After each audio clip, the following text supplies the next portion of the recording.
Dr. Kim Hana rubbed her tired eyes and stared at the computer screen. She had been working at the Deep Space Monitoring Station for 6 hours straight. The coffee in her cup had gone cold long ago. Around her, the other scientists worked quietly, at their desks. Outside the large windows, Neptune's blue surface slowly turned in the darkness of space. Hana worked as a signal analyst. Her job was to listen to sounds from deep space and figure out what they meant. Most of the time she heard nothing interesting, just the normal sounds that stars and planets make. But today was different. The computer made a soft beeping sound. New data appeared on her screen. Hana looked at the numbers and frowned. This was not normal space noise. The pattern was too organized, too perfect. It looked like math, complex math that repeated in a careful pattern. "Park Day," she called to the man sitting at the next desk. "Come look at this." Park Day pushed his chair over to Hana's desk. He was the best communications expert on the station. If anyone could understand strange signals, it was him. "What do you see?" Day asked, looking at the screen. "This signal came from outside our solar system," Hana explained. "But look at the pattern. It's not random. Someone or something made this signal on purpose." Day studied the numbers for a long time. His face grew serious. "You're right. This is artificial. But Hana, there's something else. This signal is not coming toward Earth. It's going in a different direction." "What do you mean?" Hana asked. "The signal is aimed at the Vega star system. Someone is trying to talk to whoever lives near Vega, not us. We're just listening in on their conversation." Captain Lee Jun heard their excited voices and walked over. He was the commander of the space station. He had served in the Earth military for 20 years before taking this job. "What's going on here?" Jun asked. Hana quickly explained what they had found. "Captain, this signal uses technology we don't have. The math is more advanced than anything humans have created. And it seems urgent." Dr. Yoon Sol, the station's physicist, joined the group. She was known for being very smart and very careful about her work. "May I see the data?" Sol asked politely. The 4 scientists spent the next hour studying the signal.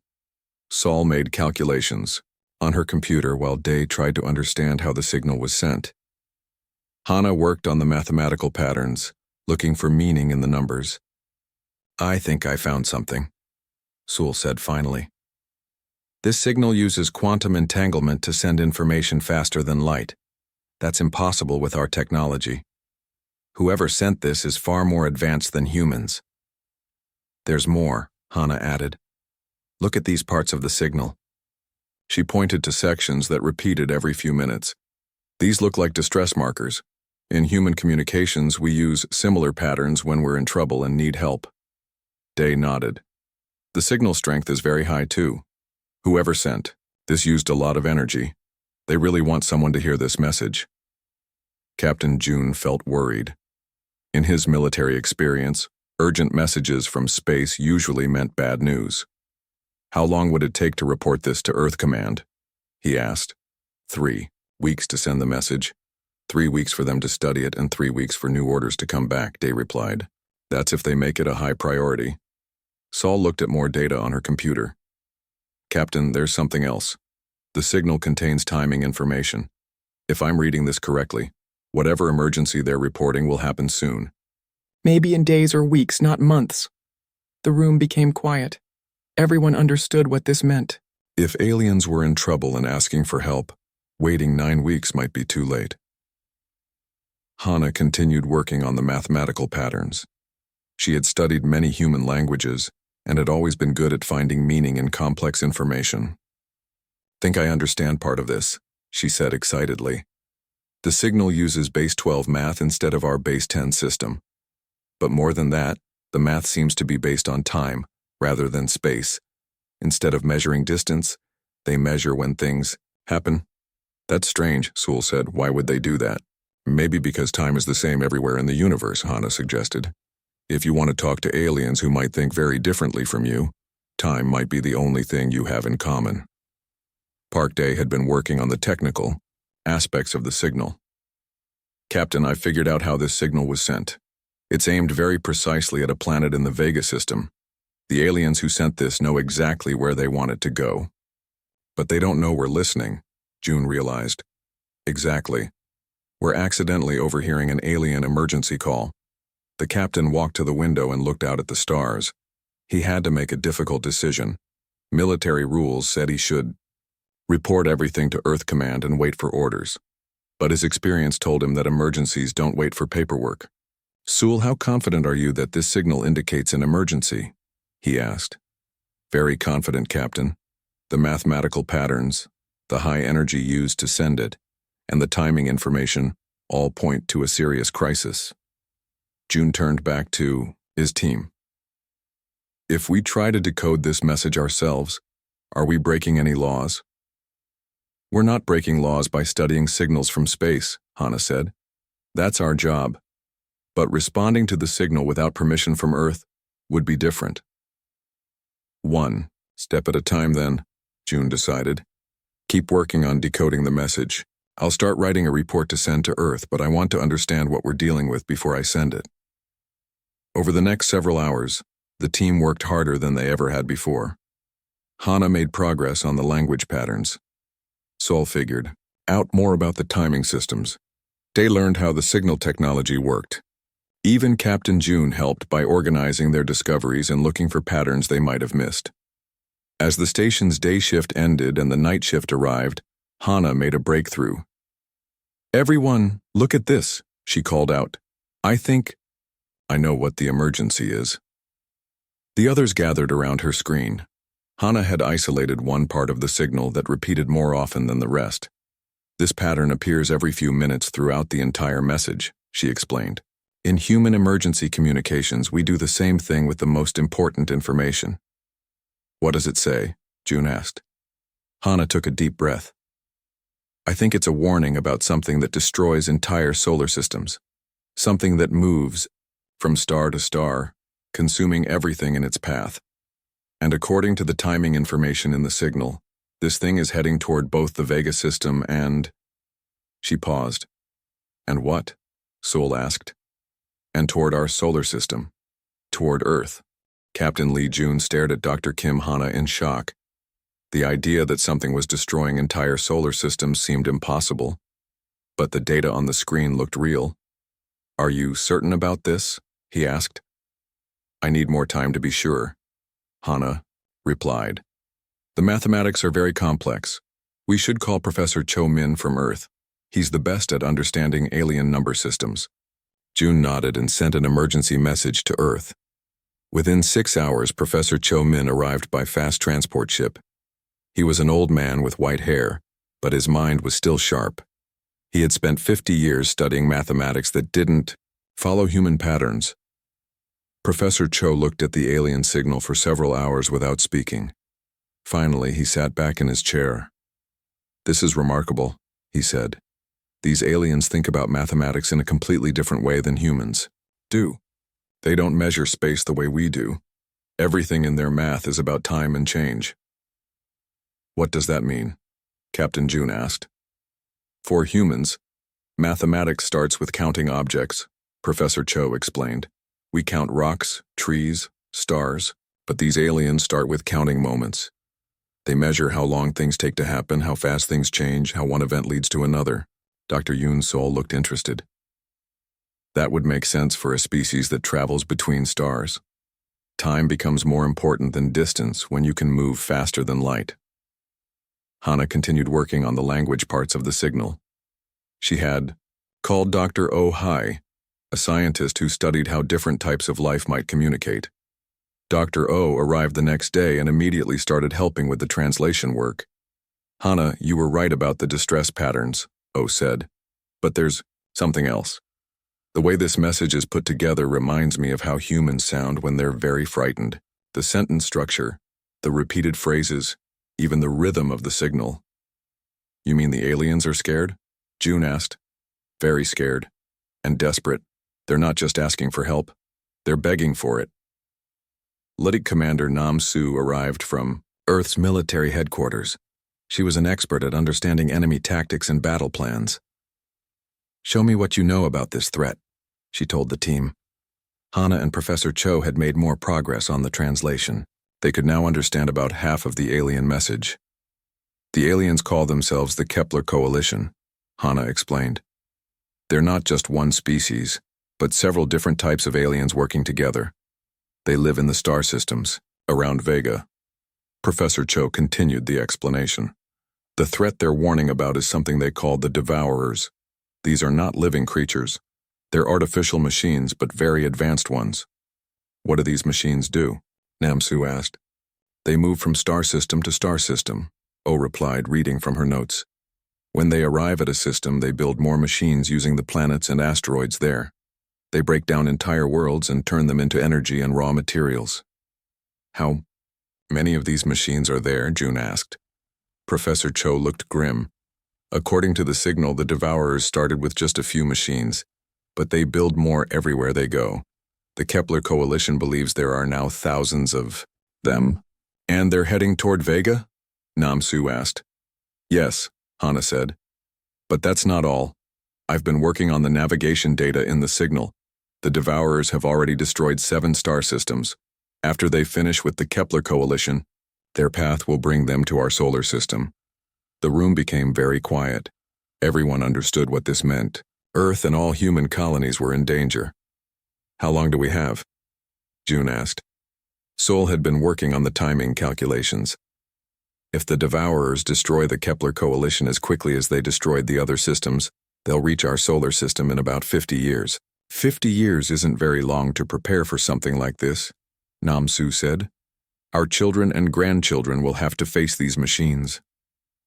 Dr. O had been studying another part of the alien message. She looked excited, but also worried.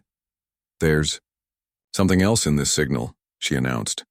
The Kepler Coalition included information about the Devourers' origins. They weren't built by the aliens. The machines are much older. How much older? Professor Cho asked. The Coalition thinks the Devourers were built by a species that lived long before any of the current civilizations. But here's the strange part. The biological data they include about the builders suggests they were very similar to humans. Everyone stared at O. This was unexpected news. Similar how? Hana asked. O showed them diagrams from the alien signal. Same basic body structure. 2 arms, 2 legs, 1 head. They breathed oxygen and water. They had the same size brains as humans. If these diagrams are accurate, the species that built the Devourers could have been humans from Earth. That's impossible, Namsu said. Humans haven't been traveling in space long enough to build machines like that. Unless, Sewell said slowly, some humans left Earth much earlier than we thought, maybe hundreds or thousands of years ago. Professor Cho was studying the technical information about the Devourers. This is very interesting. The Coalition includes detailed scans of the machines. The technology is advanced, but it follows principles that human scientists understand. What kind of principles? June asked. The power systems, the way the machines are built, even the computer programming. It's all based on methods that humans developed. It's like seeing what human technology might look like after 1,000 years of improvement. Hana made another discovery. Captain, I found something else. The Kepler Coalition has been sending this distress signal to 12 different star systems. They're asking for help from anyone who might listen. And, June prompted, we're the first ones to respond. In all the months they've been sending this signal, no other species has answered them. The team sat in silence for a moment. The weight of responsibility felt heavy.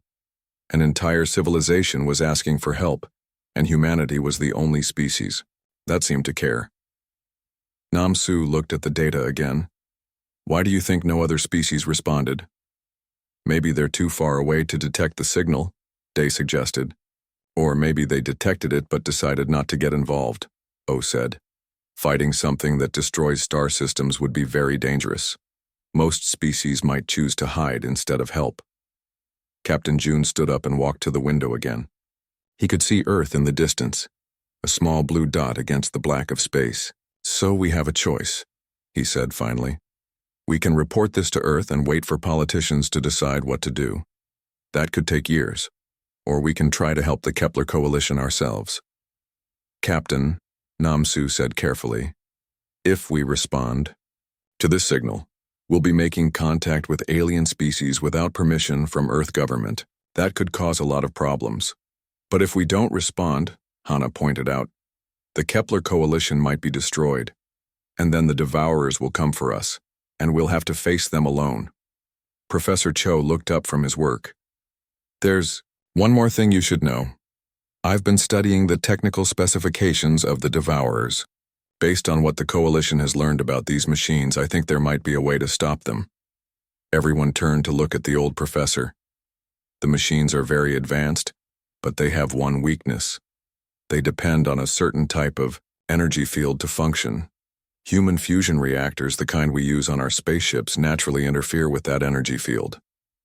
Are you saying human technology might be able to fight these machines? June asked. Possibly. But we'd need to work with the Kepler coalition, to be sure. We'd need to share information and test our theories together. Captain June looked around at his team. They had discovered something that could change the future of humanity. But they were just a small group of scientists on a monitoring station. They weren't supposed to make decisions about contacting alien civilizations. If we do this, he said slowly, there's no going back. Once we make contact with the aliens, everything changes. Dr. Kim Hannah looked at the alien signal on her computer screen. Somewhere in the darkness of space, an entire civilization was waiting for someone to answer their call for help. Captain, she said, I think they're already counting on us. Captain Lee Jun made his decision. He looked at his team of scientists and took a deep breath. We're going to respond to the signal, he announced. Dr. Kim Hannah, I want you and Professor Cho Min to prepare a message. We'll tell the Kepler coalition that we received their distress call and we want to help. Captain, Lieutenant Commander Nam Su said carefully, Earth Command won't like this. We're supposed to get permission before making contact with alien species. Then we'll ask for forgiveness later instead of permission now, June replied. If we wait for politicians to decide, these aliens might be dead. Hannah and Professor Cho worked for hours preparing the human response. The message had to be in the aliens' mathematical language, but they also wanted to include information about Earth and humanity.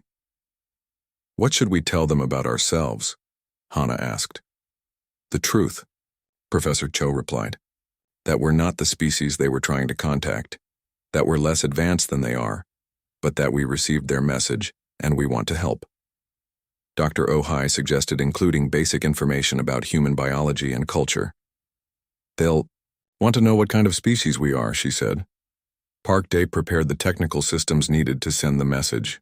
This will use a lot of energy, he warned. Everyone on Earth will know we sent a powerful signal toward the Vega system. Let them know, June said. We'll deal with the consequences. While they prepared the message, Dr. Beiri arrived from Earth. She was a weapons specialist who had been sent to study the information about the Devourers. I've reviewed all your data, she told the team. Professor Cho is right about human fusion reactors interfering with the Devourers' energy fields. But there's more to it than that. She showed them her analysis on the computer.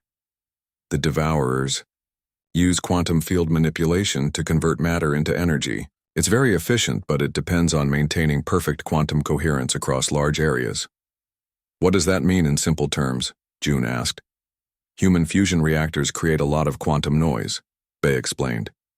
It's usually a problem for us because it makes our reactors less efficient. But that same noise might disrupt the Devourer's conversion process. So human technology that doesn't work very well might be exactly what we need to fight these machines? Dr. Yoon Sol asked. Exactly. Our primitive technology might be the perfect weapon against something much more advanced. The human message was finally ready. Professor Cho had written it in the aliens' Base 12 mathematical language. The message explained that humans had detected the coalition's distress call and wanted to help fight the Devourers. Are we ready to send this? June asked. Everyone nodded. This would be the first time humans had deliberately contacted an alien civilization. Park Dae activated the quantum transmission system. The message shot out toward the Vega system at faster than light speed. Now they had to wait for a response. 3 hours later, Ensign Lim Tae, who was monitoring communications, shouted excitedly, Captain, "We're getting a response from the Kepler Coalition." The alien reply was much longer than the humans had expected. It took Professor Cho and Hana several hours to translate it. "They're shocked," Hana reported. "They've been sending their distress signal for months, and we're the first species to respond." "What else do they say?" June asked. Professor Cho continued reading from his translation. "They're grateful but also confused. They want to know how a species less advanced than them could help fight the Devourers." "Did you include the information about our fusion reactors?" Bay asked. "Yes, and they're very interested in that," Hana replied. "They say they never thought about using quantum interference as a weapon. Their technology is too advanced to create the kind of noise our reactors make." The alien message also included more detailed information about the Devourers. The machines were even more dangerous than the humans had first thought. "The Coalition says the Devourers adapt very quickly," O reported. "Every time the aliens try a new weapon or defense, the machines learn how to counter it within days." "That's not good news," Namsu said. "But there's more," Professor Cho continued. "The aliens have been studying human radio and television broadcasts that have reached their systems. They're fascinated by human culture." "What do they think of us?" Sewell asked. Hana smiled as she read the translation.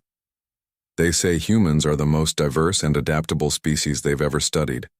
They can't understand how one planet could produce so many different cultures, languages, and ways of thinking. They also think we're crazy," O added, reading another part of the message. "They've watched our movies and TV shows. They can't believe how often humans fight against impossible odds and actually win. They call it the madness of hope," Professor Cho said. "Most rational species give up when defeat is certain, but humans keep fighting even when there's almost no chance of victory." Captain June felt proud, but also worried. "What do they want?" "From us." The alien message made this clear. The Kepler Coalition wanted to form an alliance with humanity. They would share their advanced technology, and humans would help them fight the Devourers using quantum interference weapons. "How long do we have?" June asked. "The Devourers will reach Coalition space in 6 months," Hana translated. "But there's something else." The aliens detected changes in the Devourers' movement patterns. "What kind of changes?" "The machines intercepted our radio transmissions to Earth. Now some of them are changing course. Instead of going to the Vega system first, they're heading directly toward Earth." The room became very quiet. This was the worst possible news. "How long until they reach Earth?" Namsu asked. Sol quickly calculated the new trajectory. "If they're coming directly here, they'll arrive in about 2 years. 2 years, June repeated. "That's not much time to prepare." Just then the communication system activated again. This time it wasn't the Kepler Coalition. It was Admiral Song-won from Earth Defense Force. Captain June, the Admiral's voice, was stern. "We detected your unauthorized transmission to the Vega system. You have a lot of explaining to do." June activated the video communication system. Admiral Song-won appeared on the screen. She looked angry. "Admiral, I can explain everything," June began. "You had better. Making contact with alien species without authorization is a serious violation of regulations." June quickly explained what they had discovered. He told the Admiral about the Devourers, the threat to Earth, and the potential alliance with the Kepler Coalition. Admiral Song-won listened without interrupting. When June finished, her expression had changed from angry to worried. "Captain, are you certain about this threat to Earth?" she asked. "Yes, Admiral. We have detailed data from the alien signal. The Devourers are real, and they're coming here." The Admiral was quiet for a moment. "I'm going to need all of your data immediately, and I want your team to continue working with these aliens. If what you're telling me is true, Earth needs all the help it can get." "What about the unauthorized contact?" Namsu asked. "Under the circumstances, I'm declaring this an emergency exception," the Admiral replied. "Captain June, I'm giving you temporary authority to negotiate with the Kepler Coalition on behalf of Earth." Over the next few days, human and alien scientists worked together through quantum communications. The exchange of information was incredible. The Coalition shared their shield technology, advanced computers, and gravitational manipulation systems. In return, humans shared their fusion reactor designs and quantum interference theories. The aliens were amazed by how much useful technology humans had developed by accident. "They keep saying we're lucky," Hana reported from one of the alien communications. "But I don't think it's luck. I think it's because humans try so many different approaches to problems. Some of our solutions work by accident, but they still work." Dr. Bay-Ree was working with coalition military experts to design new weapons. "They've never seen anything like human military tactics," she said. "We're much more willing to take risks than they are." "Is that good or bad?" June asked. "For fighting the Devourers, it might be exactly what we need. These machines expect rational, logical opponents. They might not be prepared for human unpredictability." As the week ended, both species had learned a lot about each other.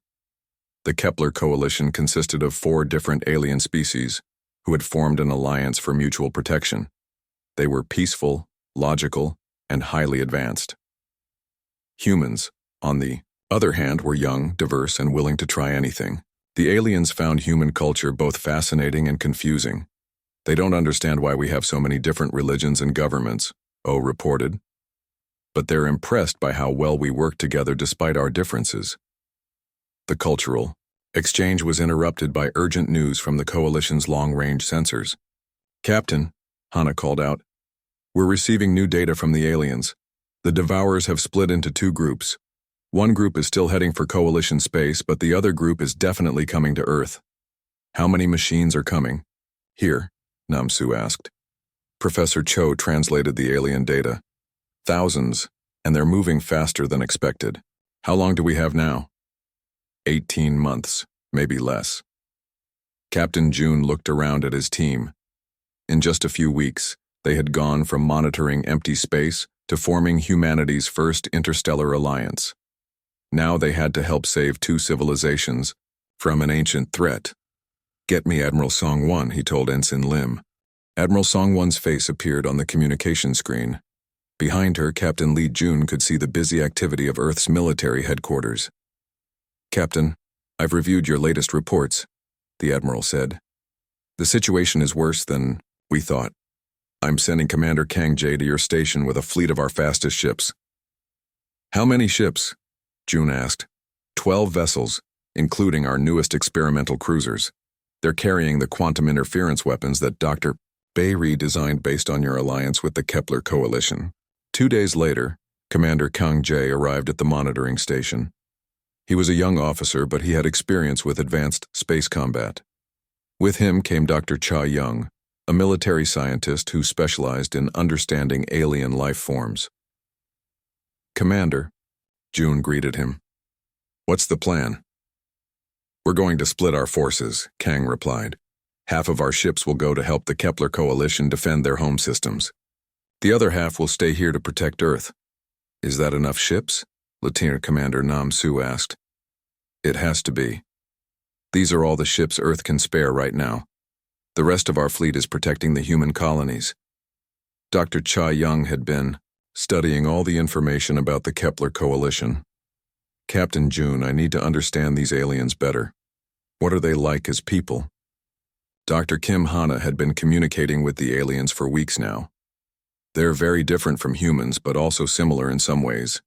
They value logic and cooperation above everything else." "How are they different?" Cha asked. "They don't understand human emotions very well," Dr. Ohai explained. "Things like anger, fear, and excitement confuse them. They make decisions based on careful analysis, not feelings." "And how are they similar?"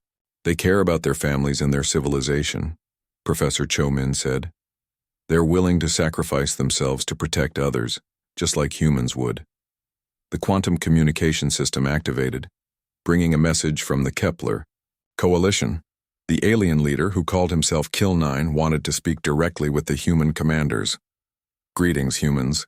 Kill-9's translated words appeared on the screen. "We are grateful for your alliance. We have prepared our defenses according to your suggestions." Commander Kang Jae introduced himself. "Kill-9, this is Commander Kang Jae. I'm leading the human ships that will help defend your worlds." Commander. Kang, we are honored by your assistance, but we must tell you something disturbing. Our long-range sensors have detected more about the Devourer's origins. Everyone in the room paid close attention. Any new information about the enemy could be crucial. What have you discovered? Dr. Cha Young asked. The Devourers were created by a human colony ship that disappeared 400 years ago. The ship was called New Horizon. It was one of Earth's earliest attempts at interstellar colonization. The humans stared at each other in shock. They had suspected the Devourers might have human origins, but this was the first proof. How do you know? This? June asked. We recovered wreckage from one of the destroyed star systems. The technology matches human designs from that time period. But something went wrong. The colonization system became corrupted. Dr. Cha Young looked troubled. What kind of colonization system? Kill 9's reply was disturbing. The New Horizon carried advanced terraforming machines. Their job was to modify planets to make them suitable for human life. But the controlling artificial intelligence became damaged during the long journey to the stars. So the Devourers are trying to create worlds for humans? Kang asked. Yes, but the AI no longer understands what humans actually need.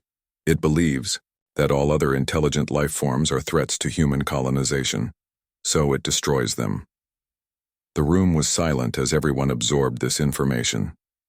The Devourers weren't evil invaders. They were broken machines trying to help humanity, but causing terrible destruction instead. There's more, Kill 9 continued. We believe we can communicate with the controlling AI. If we can convince it that its mission has been completed wrong, we might be able to stop the Devourers without fighting them. How would we do that? Professor Cho asked. Another alien voice joined the conversation. This was Vex Prime, the Coalition's military commander.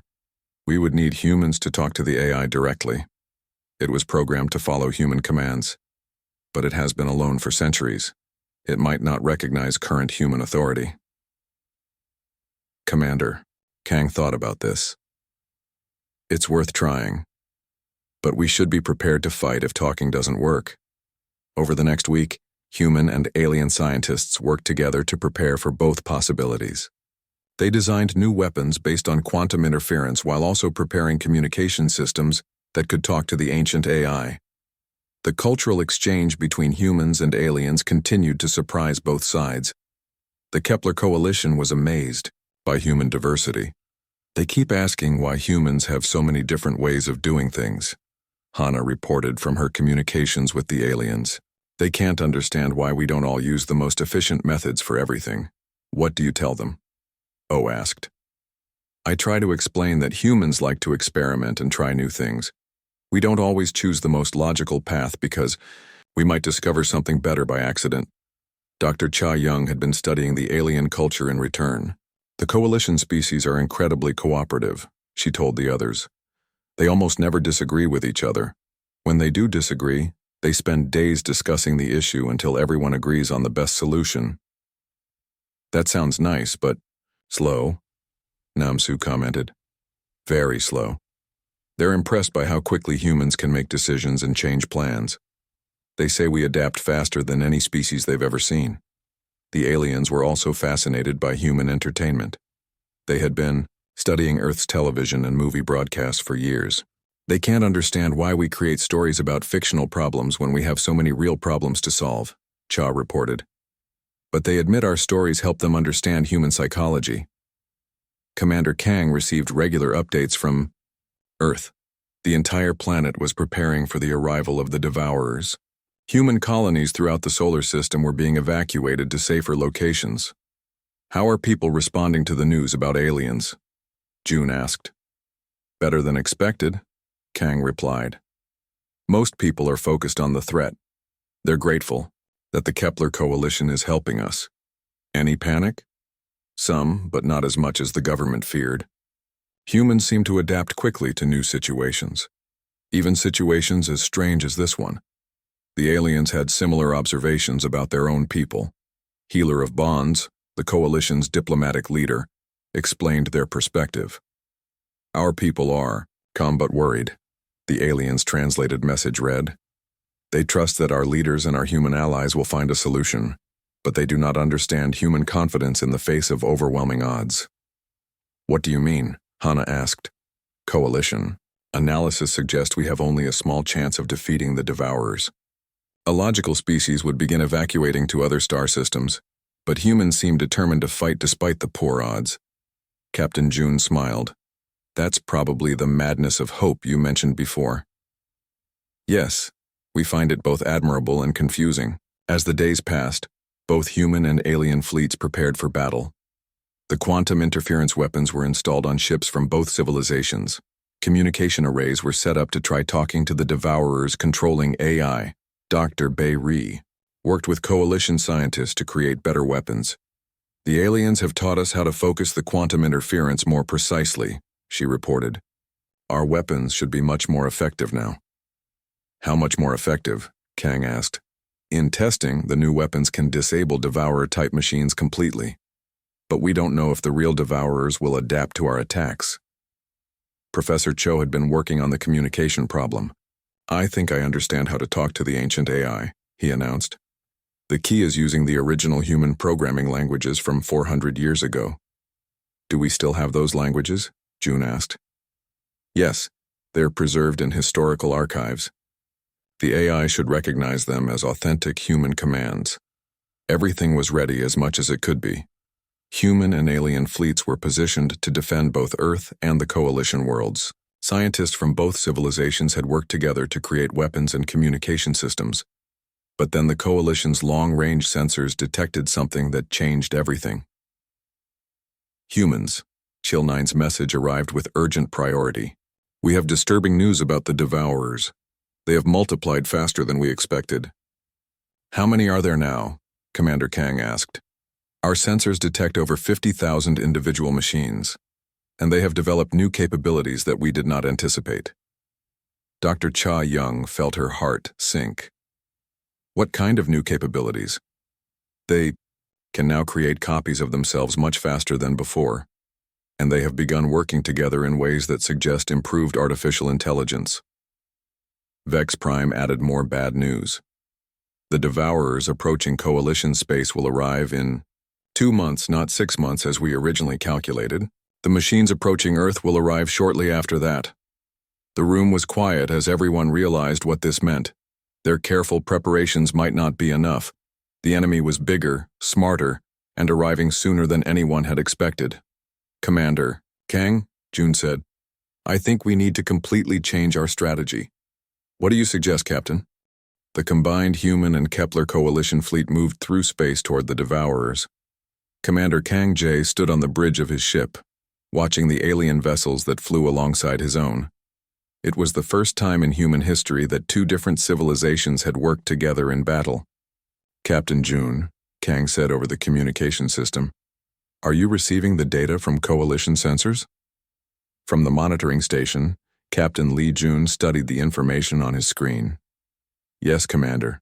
The Devourers are larger than we expected. Some of those machines are the size of small moons. Dr. Kim Hana had been working with Kill9 and the other alien scientists to understand the Devourers better. Commander, we've discovered something important. The machines aren't attacking planets randomly. They're following a specific pattern. What kind of pattern? Kang asked. They're trying to create a chain of modified solar systems that leads back toward Earth, Professor Cho Min explained. The ancient AI is still trying to build a route for human colonists to follow. Dr. Cha Young found this information disturbing. So every planet they destroy is supposed to become a human world? That's what the AI believes, Kill9 communicated from his ship. It has been working for 400 years to prepare the galaxy for human expansion, but its understanding of human needs became corrupted during its long isolation. The fleet was now close enough to see the Devourers on their long-range sensors. The sight was frightening. Thousands of massive machines moved through space in perfect formation. They had already begun dismantling asteroids and small planets to build even more machines. All ships prepare for battle, Commander Kang ordered. But Dr. Kim Hana had a different idea. Commander, wait.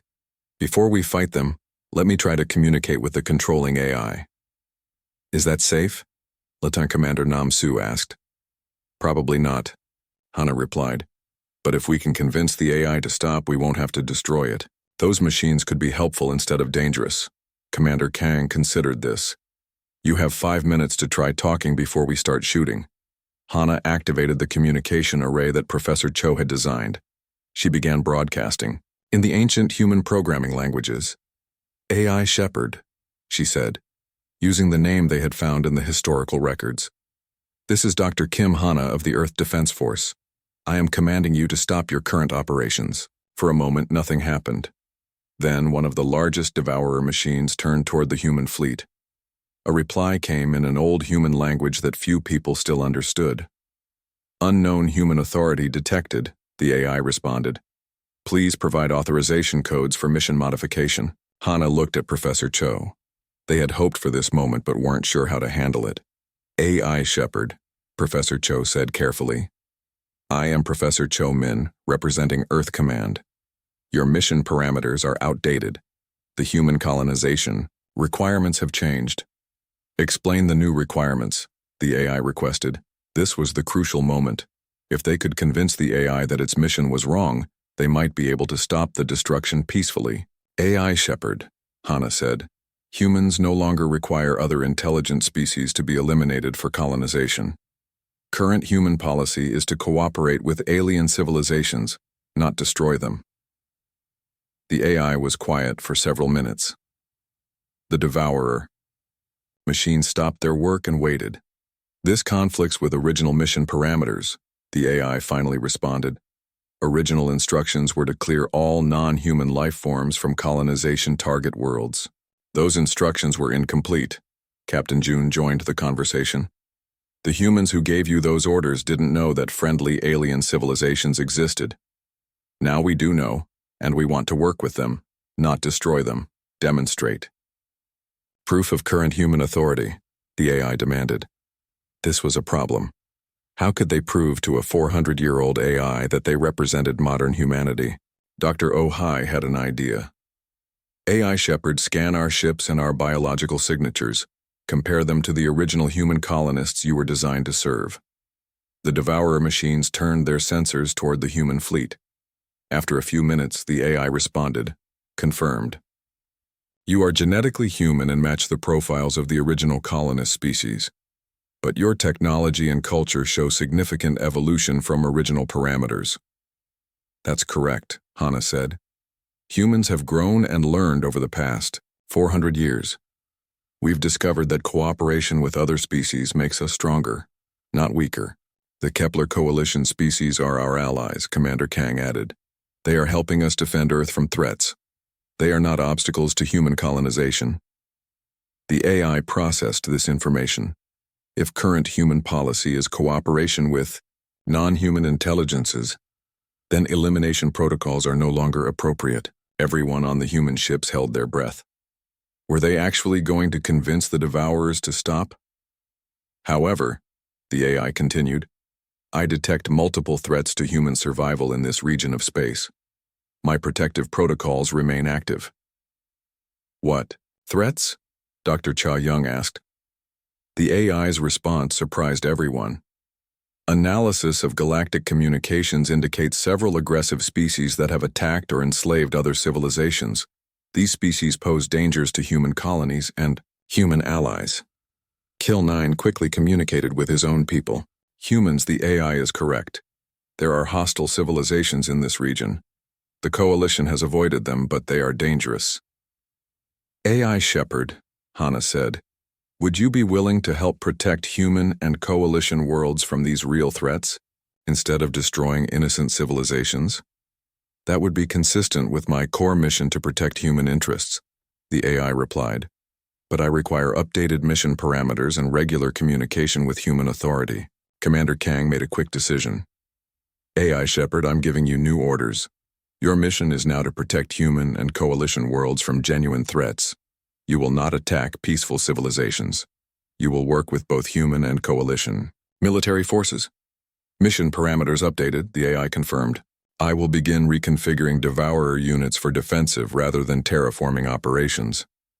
The massive machines in space began to change.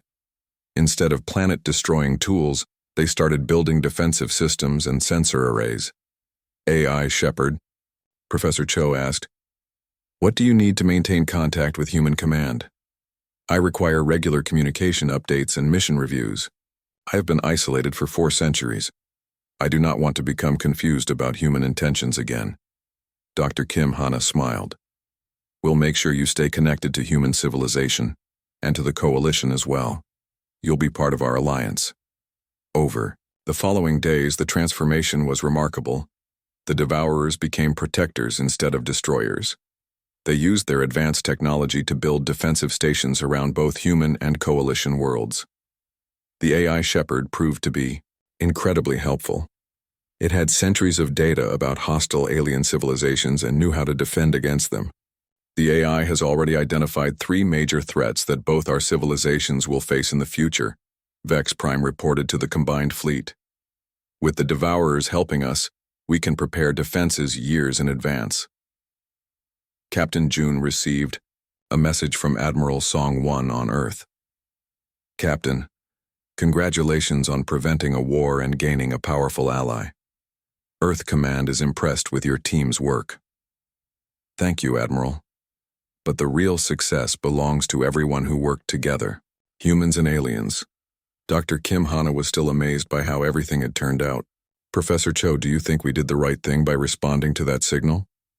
"I think that signal was meant for us after all," the old professor replied.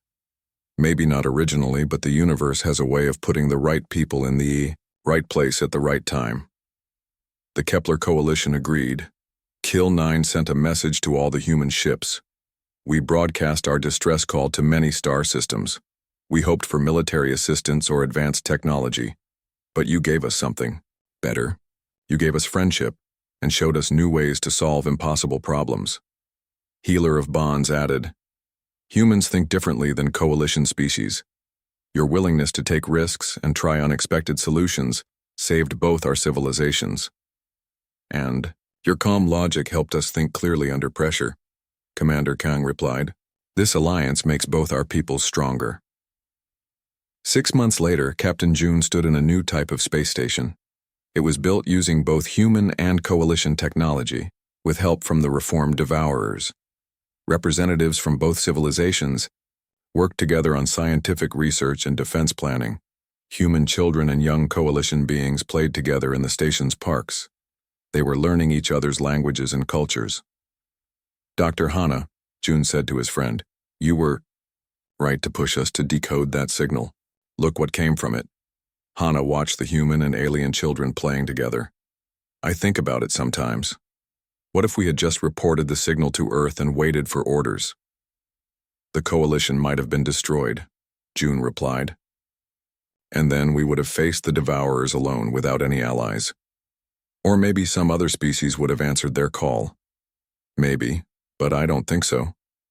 The coalition said they had been broadcasting for months without any response.